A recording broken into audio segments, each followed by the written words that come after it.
নদীর ধারে সুন্দর একটি পরিবেশে দিলাম দুই ভাই বোনের আইবুড়ো ভাত, করলাম উনুনে রান্না, আর পরন্ত বিকেলে নৌকো নিয়ে নদীতে ঘোরা। বারুইপুরে আমার এই ছোট্ট ফ্যামিলির সাথে তোমাদের আগেই আলাপ করিয়েছি, আর সামনেই এই ফ্যামিলি মেম্বারের দুজনের বিয়ে, কিংসুক আর পত্রিকা। তবে দুটো আলাদা মানুষের সাথে আর আলাদা ডেট। খুব ইচ্ছে ছিল বাড়িতেই গুছিয়ে ওদের আইবুড়ো ভাতটা দেব, কিন্তু ওরাই বলল ওরা বাইরে কোথাও যেতে চায়, তাই কোথায় যাব খোঁজার দায়িত্ব দিলাম ওদের। কলকাতার এত কাছে এত সুন্দর একটি জায়গা আছে আমি জানতামই না, মধুকরী। যেমন সুন্দর নাম আর তেমন সুন্দর পরিবেশ, আর কলকাতার এত কাছে। আমাদের বারুইপুর থেকে আমতলা পেরিয়ে বড় কাচারি হয়ে যেতে সময় লাগলো প্রায় 1.5 ঘন্টা মতো। তোমরা গেলে কিভাবে যাবে বা কিভাবে বুকিং করবে আমি বরং ক্যাপশনে ফোন নাম্বারটা দিয়ে রাখলাম, তোমরা ফোন করে সব ডিটেলস জেনে নিও।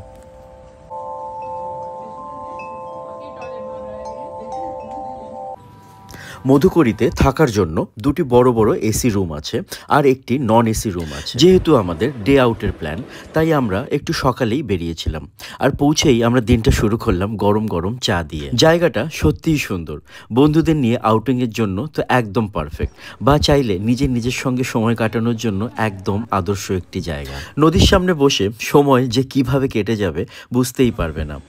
দেখলাম রয়েছে একটা উনুনও, ব্যাস ঠিক করে নিলাম যে উনুনেও কিছু একটা রান্না করব। যতই বলো নিজের হাতে রান্না করে খাওয়ানোর মধ্যে একটা আলাদা তৃপ্তি আছে। অনেক আড্ডা আর গল্পের পরে বসলাম আমরা ব্রেকফাস্ট করতে। গরম গরম লুচি, আলুর তরকারি আর মিষ্টি দিয়ে ব্রেকফাস্ট করার পরে কিছুক্ষণের জন্য আমরা হারিয়ে গেলাম যে যার খেয়ালে।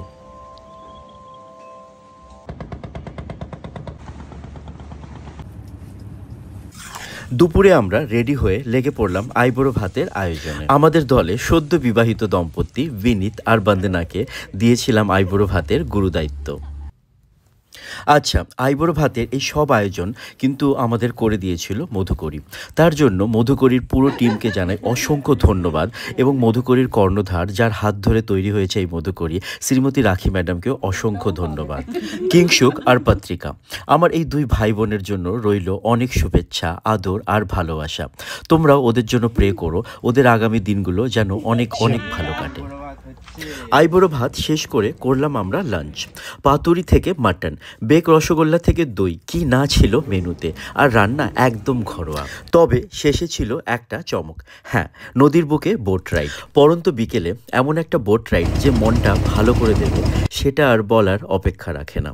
খুব ভালো একটা দিন কাটিয়ে রাতে ফিরে এলাম বাড়ি। ভিডিওটি তোমাদের কেমন লাগলো আর মধুকরী বা তোমাদের কেমন লাগলো জানিও আমাকে কমেন্টে।